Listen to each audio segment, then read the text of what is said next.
Coming to you from a cozy little condo high atop Old Fourth Ward, Atlanta. Welcome to The Ron Show on America One Radio. Here's your host, Ron Roberts. And how are you?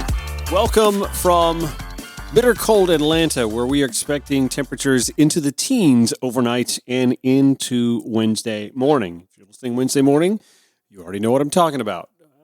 I live in a concrete building with huge glass wall and slider windows and a dehumidifier, which will be running probably nonstop overnight tonight. And my space heater, electric fireplace in the living room will be going off as well. And I know exactly that's where the cats will be parked in front, diligently, of course. Can't say as I blame them. I might be right there with them. It is cold, it is windy, although not nearly as cold, windy, and or snowy as it was throughout the state of Iowa when voters were tasked with going to caucus for the GOP primary. Now, here's the thing. Turnout was about half what it was in 2020. About 4% of Iowa's voters participated in the Iowa caucuses yesterday. And we can attribute that to weather. We can attribute that to lack of enthusiasm. I'm going to say it's probably a little bit of both. And I just can't help but point out, by the way, that in Iowa for the caucuses, you get 1 day to vote. There are no early voting options, no vote by mail, none of that. No absentee. You show up to participate or you don't get to participate. That's what the GOP wants, right? They only want, a lot of them anyway, only want election day as the only day. No absentee, no early, no mail-in, just show up that 1 day. And we see yesterday how meteorology, how the climate can play a role in turnout. Now, I'm not going to pretend that may not have had factors in past elections, key elections in this country. The entire reason we vote on a Tuesday is steeped in our agrarian past, by the way. It gave farmers the opportunity to travel all the way into the nearest town to vote. And remember, this is back when it was just the menfolk. They would hitch their wagon or horse and haul themselves into town with enough time, after church, of course, to go into town and vote and get back in time to do a little bit of farm tending and be ready for the next Sunday at their local church. And being that elections are typically held in November, especially for federal office, I have to imagine there may have been some occasions when some pretty nasty wintry weather kept Pa from hopping in the wagon and heading to town to place his vote for Rutherford B. whomever. But it's not 1844, it's 2024, and we have options available to us that give us the ability to increase participation as much as possible. Iowa, however, is one such case where you don't really have that option because it's a caucus state. There has to be a physical participation in order to effect and help determine the outcome. Now, listen, I have absolutely no idea how many Iowa conservative voters stayed home as opposed to participate. And I don't think if they'd have had greater participation, we'd have seen a dramatic difference in the results. And I'll dial into the results here in just a little bit. But I do want to talk a little bit about the turnout because it's difficult to say how much the weather determined it versus, oh God, it's going to be Trump again, isn't it? Or maybe that no one on the ticket really energized that base to turn out ... even despite the weather. Tom Yam was talking with Iowa pollster Ann Seltzer about this on NBC News yesterday. Apparently, there's from what we're hearing from the Iowa Republican Party, right, the Iowa GOP, there's going to be a somewhat low turnout for this caucus. They're sort of projecting 130,000. And what does that mean to you when you hear that number? I know we had a bigger number, I believe, in 2016. Not as big, I think, in 2012 was around that number. 122,000. Chuck showing me in 2012 versus 186,000. Look, it's the coldest night ever for the caucus, right? I guess it's pretty good to get 130. You know, when I hear people make predictions about things like turnout, I write it down in my calendar that I carry with me at all times. And the only forecast that I heard where it would be record breaking. It would be over 200,000. So you see 187,000 last time. So a bump up from that. And I'm not terribly surprised. We didn't ask any questions that gave us any insight into what the wind chill index, what would it have to be for you to stay home? That would have been a great poll question to ask. And do you think it was the weather, or do you think it was people just knowing or thinking that maybe Trump was inevitable? Well, I think the weather has a lot to do with it. The roads are still slick. The parking lots are still icy. So I think that has a lot to do with it. But if you're looking at Haley or you're looking at DeSantis and you're seeing in our poll a large margin for Trump, you might, if you're not feeling that enthusiastic, you might say, why bother? Why bother? See, I think Ann has a point, and I think a lot of pundits were looking to see how the results were going to look, and the 50% mark being so important to determining what kind of grip Donald Trump had on the GOP primary going into New Hampshire, which, by the way, doesn't allow a whole lot of early voting or absentee voting. You can request an absentee ballot if you need to, I believe for like a religious exemption, maybe a work requirement or disability as well. But they're pretty stringent about trying to show up in person if you can. So there may be, depending, I guess, on the weather for that primary day, there may be some folks who decide to take advantage of the absentee situation. But it's, again, very hard in New Hampshire.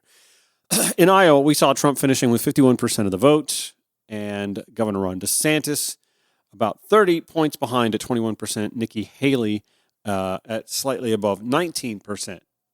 For whatever reason, Nikki Haley decides to go out before her supporters yesterday last night and say, the results say this is a two-person race. If it does, why are you staying in? Yeah. So that was awkward. But what I was going to point out was the subdued turnout may have negatively affected the DeSantis-Haley camp more than the Donald Trump camp.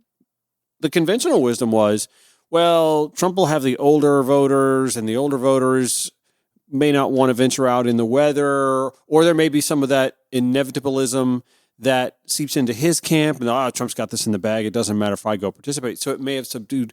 But I hear what Ann's saying, and I think contrarily, you could also argue that my guy, my gal is so far behind, it doesn't matter if I show up and vote or not.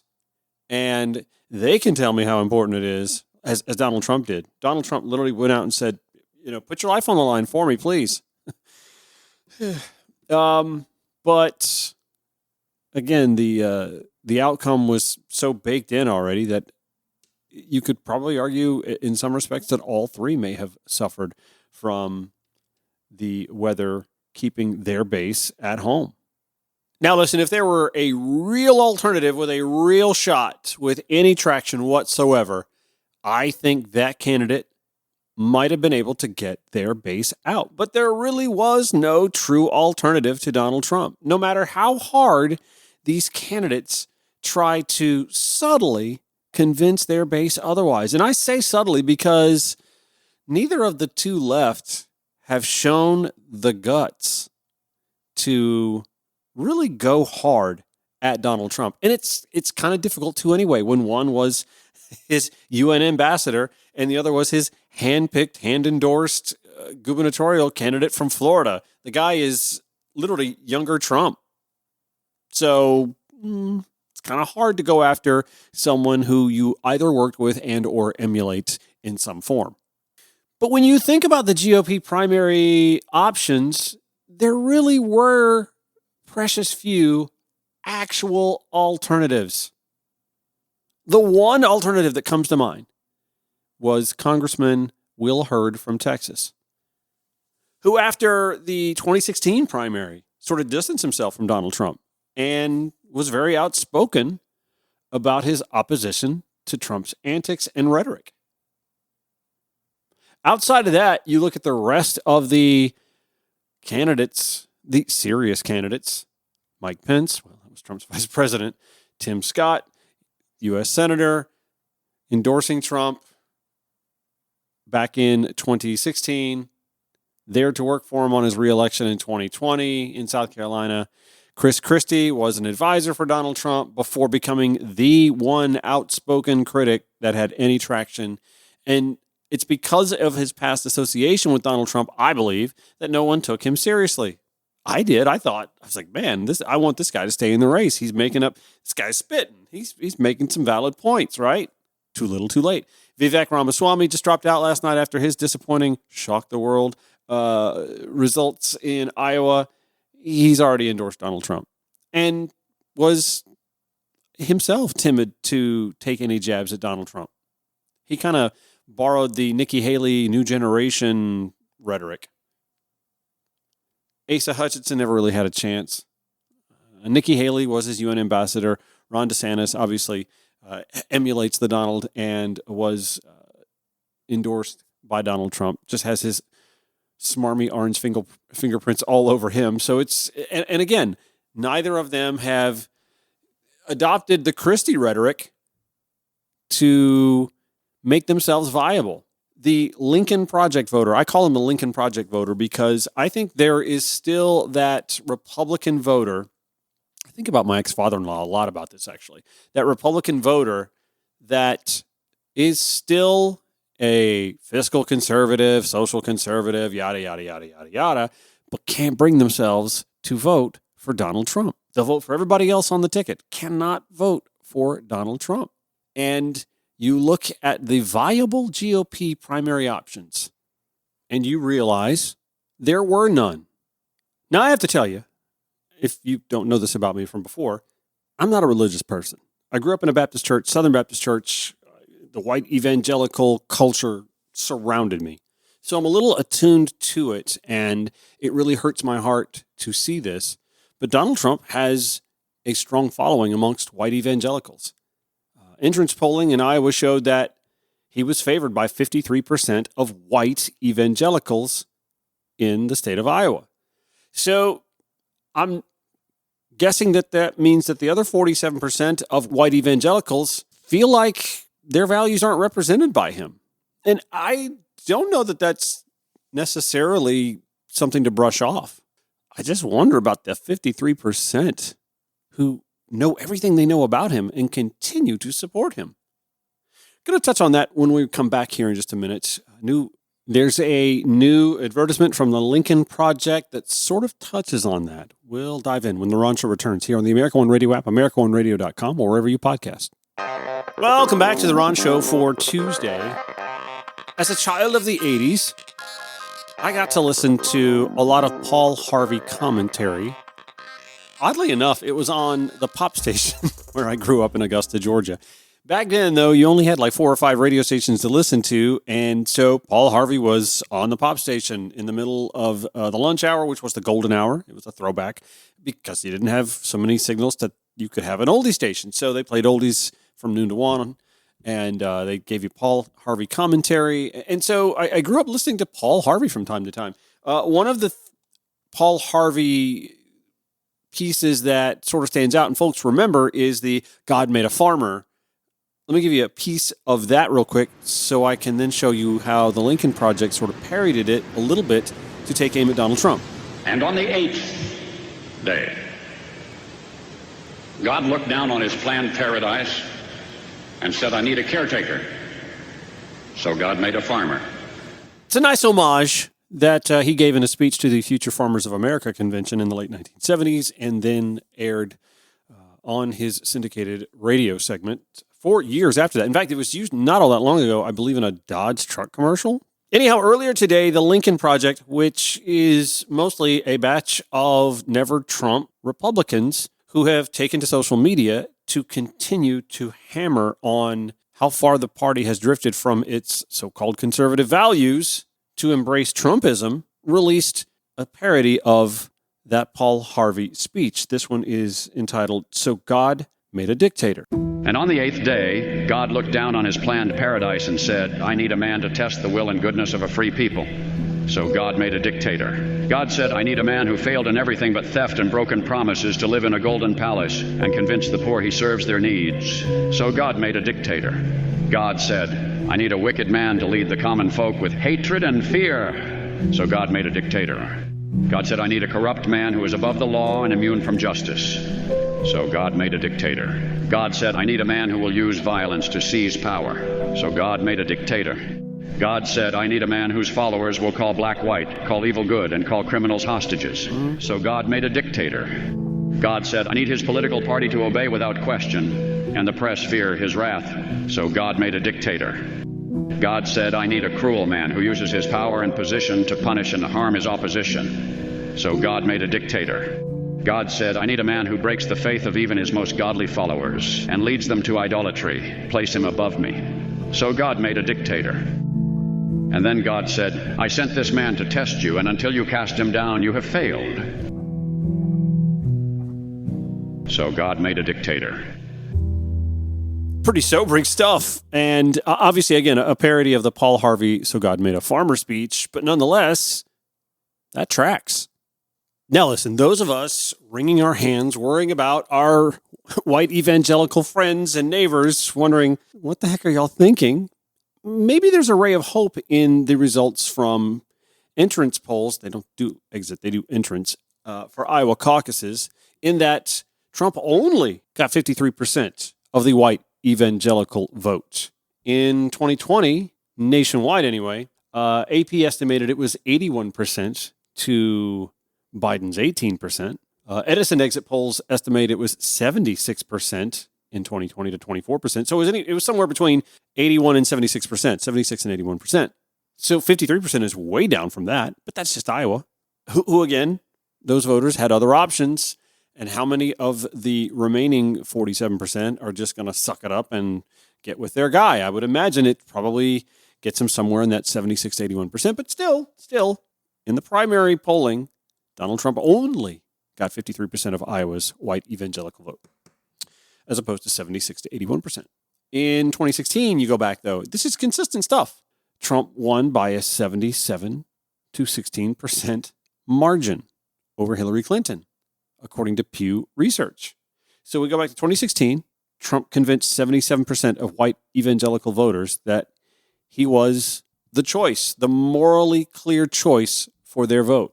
In 2020, he convinced somewhere in the 76 to 81% of white evangelical voters that he, after 4 years of being in office, after grab her by the was well out there, that he was still the morally clear choice. After all his antics, while in office, the hot mic moment, he still had 76 to 81% of white evangelical support. And even yesterday, again, bearing in mind that the 47% that didn't vote for him in Iowa, you got to think at least half of that, if he's the candidate for the party on the general election ballot, you have to think at least 23, 24% from that part that didn't vote for him is going to get back on the horse.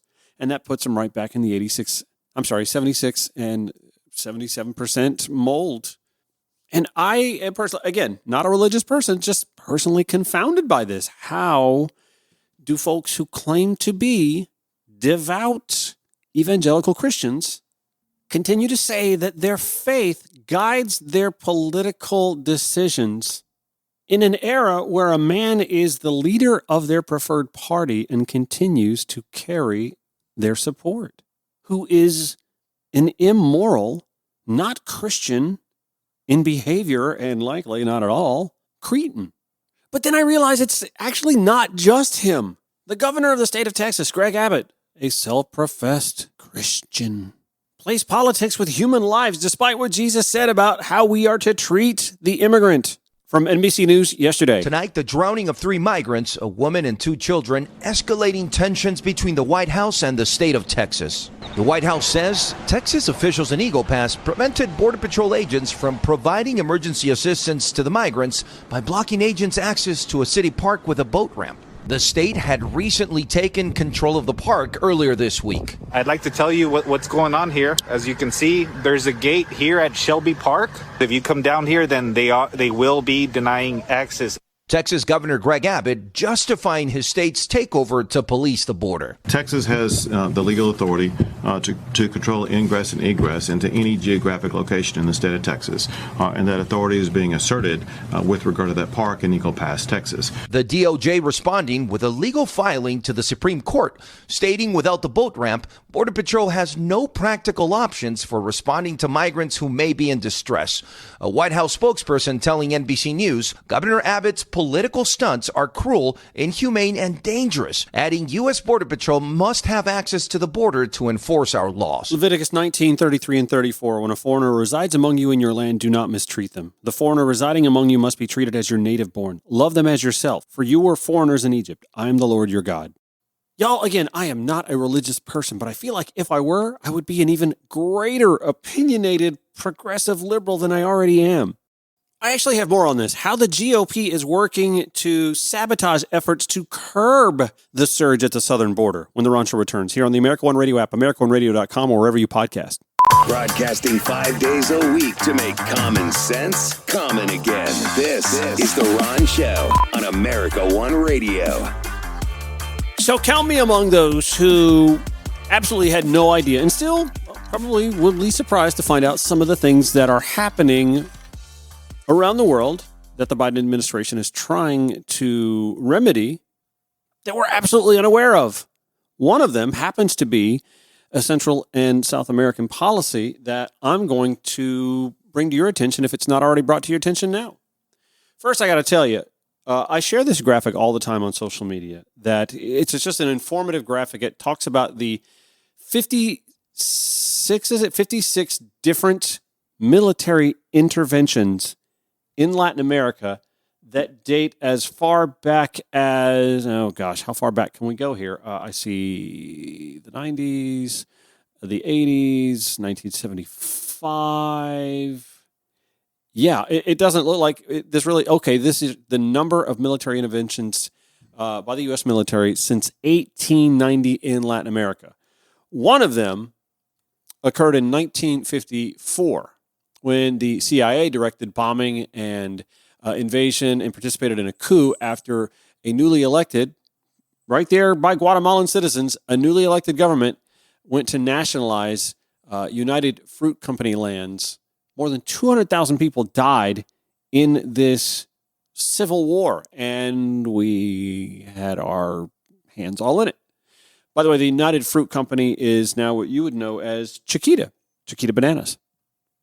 200,000 lives lost in a civil war in Guatemala, and we were sort of involved in that. I mentioned Guatemala, and I mentioned the 56 U.S. military interventions in Latin America, and I shared this graphic all the time. I will include it. Can I do it? In the show notes at ronshowatl.com. Yes, I can. I mentioned this because I bring this up all the time when I'm having social media dialogue with someone who just simplistically wants us to slap a wall up and get tougher about immigration, as tough as Texas just letting people drown in the river instead of letting Border Patrol agents go to save their lives to give them a chance. I mention that because it's important to understand that we're not just dealing with folks who are coming here just because they can't get a job where they are, or they want free this or free that. They want Social Security. They want the free check and the school and all that. I could sit here and argue circles around that sort of stuff anyway, because if you live here, legally or illegally, if you live here, you pay rent or somehow buy property to live here, you pay property taxes. The landlord doesn't eat that cost. It's in the rent. Trust me. It's in the rent and then some, because the landlord seeks to make a profit, of course, because landlords are in business to make money, as is anyone in business to do so, by and large, to make money. You also pay sales taxes and ad valorem taxes. You buy gas and foods and goods and services, the sales tax, a lot of that tax money going towards the services that we all get from local, county, state, federal governments, and actually get more of in return as citizens or those who are here on work visas, which, by the way, most people who stay here illegally are coming here with valid visas and then just overstaying them. Anyway, we get more of those services back from the taxes we put in than the folks who are staying here illegally. So they're actually the ones kind of getting screwed over. Yeah, you heard me. I said it. They're the ones kind of getting screwed over. Now, you can sit here and argue about, oh, they're here to take our jobs. How many of you have been fruit pickers? Anyone? How many of you were working a cool domestic job or in the kitchen or a chicken factory? How many? Agriculture, anyone?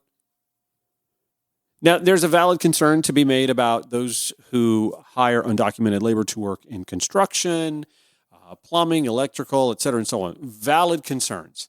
I would say point your ire at those who are doing the hiring illegally, because at the end of the day, if you don't want stray cats on your porch, you shouldn't put out a bowl of kibble all the time. Does that make sense? So anyway, I want to get back to what I was going to tout that I didn't know even existed until yesterday. And I was embroiled. I say embroiled. I was on Twitter, X, whatever we're calling it, having this conversation, and I plopped that 56 U.S. military intervention graphic down. Next thing I know, I'm dialoguing with some folks on a thread about the U.S. strategy for addressing the root causes of migration in Central America. Wait a minute, this is a thing? This exists? Yes, it does and has since July of 2021. This is a program that the Biden administration, led by, get this, Vice President Kamala Harris. We were told all along this was supposed to be her job. Republicans want her to stand at the southern border for photo ops. Meanwhile, she and the rest of the administration are working on what is called, again, the U.S. strategy for addressing the root causes of migration in Central America. And when I share that graphic that talks about all the military interventions and how so much of the destabilization, economically, politically, climatologically even, is rooted in our behavior and our misdeeds, militarily and otherwise, you can make the moral argument that actually it's sort of our responsibility, or at least partially our responsibility, to participate in the stabilization or restabilization of countries that our actions and behaviors have caused when it comes to the destabilization that sends folks running for safer havens, for better opportunities. So I was reading just the introduction here, the second page of the U.S. strategy for addressing root causes of migration in Central America. And this is the cover message from Vice President Kamala Harris. In Central America, she writes, the root causes of migration run deep, and migration from the region has a direct impact on the United States. For that reason, our nation must persistently engage with the region to address the hardships that cause people to leave Central America and come to our border. For decades, our nation has engaged in Central America. Often well-intentioned, the engagement has often not been consistent. And over the last few years, the United States significantly pulled back from work in the region. The last few years being the Trump administration. Under our administration, President Joe Biden and I have restarted our nation's engagement in Central America in diplomatic efforts with Central American governments. Our root causes strategy is comprehensive and draws from decades of experience and is based on 4 core pieces of evidence. First, addressing the root causes of migration is critical to our overall immigration effort. Just after we took office, she writes, President Joe Biden outlined our administration's vision to reform our immigration system by creating a pathway to citizenship for nearly 11 million undocumented migrants in our country, modernizing our immigration process and effectively managing our border. Shortly after that, the president asked me to lead our nation's efforts to address the root causes of that migration. That is because migration to our border is also a symptom of much larger issues in the region. Second, providing relief is not sufficient to stem migration from the region. The COVID-19 pandemic and extreme weather conditions have indeed exacerbated the root cause of migration. Causes, I should point out, of migration, which include corruption, violence, trafficking, and poverty. While our administration is proud that we have sent millions of vaccine doses and hurricane relief, we know that it is not enough to alleviate suffering in the long term. The root causes must be addressed both in addition to relief efforts and apart from these efforts. In everything we do, we must target our efforts in those areas of highest out-migration and ensure that these programs meet the highest standards of accountability and effectiveness. I am just 2 points through her 4-point opening letter here. She hasn't mentioned a wall. She hasn't mentioned criminalizing, imprisoning, any of these sorts of things. See, it's more complicated than build the wall. And so many Americans can't grasp the complexities of this complex problem. And yet here we have evidence since July of 2021. Just 5 months into this administration, this project began. A complex pathway of solutions to deal with our immigration efforts. Something I've been saying when I share that 56 U.S. military interventions graphic. You know, it'd probably serve us better to try and restabilize these countries we've helped to destabilize than erecting a wall that doesn't solve anything. It's like a Band-Aid to cure cancer. Band-Aids don't cure cancer. Okay, third, unless we address all of the root causes, problems will persist. Yes, that's exactly what I was saying. I promised I didn't even see this before I started reading. Recently, I traveled to Guatemala. Let's put a pin in Guatemala, where one of the largest challenges is corruption. Our administration knows that. Where corruption goes unchecked, people suffer. And so, on that trip, the United States announced that we will launch an anti-corruption task force, which will include U.S. prosecutors and law enforcement experts who will investigate corruption cases. It is our goal that, in dealing directly with corruption, we will also mitigate the lack of economic and educational opportunities on the ground. Fourth, and most importantly, Kamala Harris writes, the United States cannot do this work alone. Okay, see, if you're on the right and you don't want to pay for it yourself, and we shouldn't have to pay for it ourselves, but we are largely responsible, you should be happy to hear that she says this, right? Our strategy is far-reaching and focuses on our partnerships with other governments, international institutions, businesses, foundations, and civil society. At this writing, we have already received commitments from the governments of Mexico, Japan, who has no skin in this game whatsoever, Korea, and the United Nations to join the United States in providing relief to the region. Our administration is also working hand in hand with foundations and nonprofits to accelerate efforts in Central America. While in the past, the private sector has been an underutilized partner, although they've been complicit, Chiquita Banana, our administration is calling on U.S. and international businesses to invest in the region. And thus far, 12 have done so. Private sector investment not only boosts economic opportunity, but it also incentivizes regional governments to create the conditions on the ground to attract such investment. She finishes this quick summary, and this is a several-page document. Again, I'll give you this in the show notes. Ultimately, our administration will consistently engage in the region to address the root causes of migration.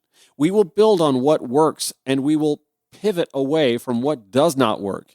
It will not be easy. Boy, this is something the American people need to hear. And progress will not be instantaneous. The American people need to see this. But we are committed to getting it right because we know the strength and security of the United States depends on the implementation of strategies like this one. Hear, hear. Holy crap. Hear, hear. Now get this. We've watched in the last few days, well, I say we, there are those who have watched in the last few days where democracy took place in Guatemala. By the way, Guatemala has been run by a conservative faction for quite a while. Well, there is a reformist who was sworn in as Guatemala's president after opponents triggered by former Trump cabinet member Richard Grenell tried to delay his inauguration. Reuters' Sophia Menchu reporting on this. Anti-corruption crusader Bernardo Arevalo was sworn in as Guatemala's president in the early hours of Monday after a chaotic inauguration that was delayed for hours by a last-ditch attempt by the Guatemalan Congress opponents to weaken his authority. The latest in a series of legislative setbacks triggered by opponents underscore the challenges Arevalo faces as leader of Central America's most populous nation, to which he has pledged to bring sweeping reforms and tackle the rising cost of living and violence, key drivers of migration to the United States. Richard Grenell, by the way, all over Twitter, trying to undermine those efforts to stem corruption in Guatemala. And right in there with the opponents in the Guatemalan Congress to try and delay the inauguration. Following this Twitter account, Clearing the Fog, Guatemala overwhelmingly elected a liberal president, but today, this is yesterday, today, right-wing members of the legislature and court attempted to halt his inauguration. Richard Grinnell has been conducting, air quotes, diplomacy, undermining U.S. policy, and is openly agitating sedition. Tweeting from Betty Marroquin, 2021, what a pleasure talking to Richard Grinnell. It is refreshing to have met a true American patriot, hashtag, who loves his country, hashtag freedom, hashtag rule of law, hashtag Republican values. As much as I love all of these principles and my beloved hashtag Guatemala, thank you, Ambassador, for your interest in my country and for this opportunity to discuss what is happening here. That's from January 11th, 2024. Another opponent of the newly sworn-in president of Guatemala, Alejandro Giamatti. It was a pleasure to have received my diplomat friend, Richard Grinnell, who, by the way, is not a diplomat for the United States anymore, to talk about the shared values in the bilateral relationship with EEUU on national security, irregular migration, the promotion of Republican values, and the defense of sovereignty. Richard Grinnell down there just stirring the pot. He tweets on, when was this?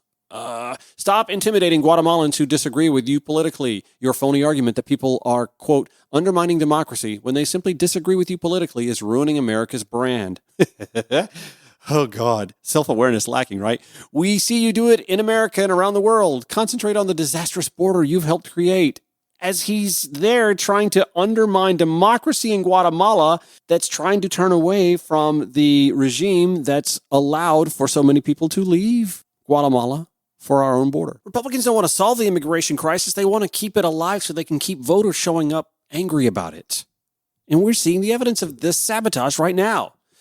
Back after this, The Ron Show on the America One Radio app, AmericaOneRadio.com, or wherever you podcast. Welcome back to The Ron Show, final segment for the day. Thank you for listening. I do appreciate that. And I know I kind of dove off into the weeds about Guatemala for crying out loud. But trust me, it all comes back to the simplistic, simpleton-like approach that the GOP, and in particular Donald Trump and his MAGA movement, have tried to handle, I should say, the southern border crisis, as it were, and the reform efforts that are actually in progress, being put into place, and again, are sort of like gardening. You can't plant the seed and go out tomorrow and pull a cucumber out of the ground, right? These things take time.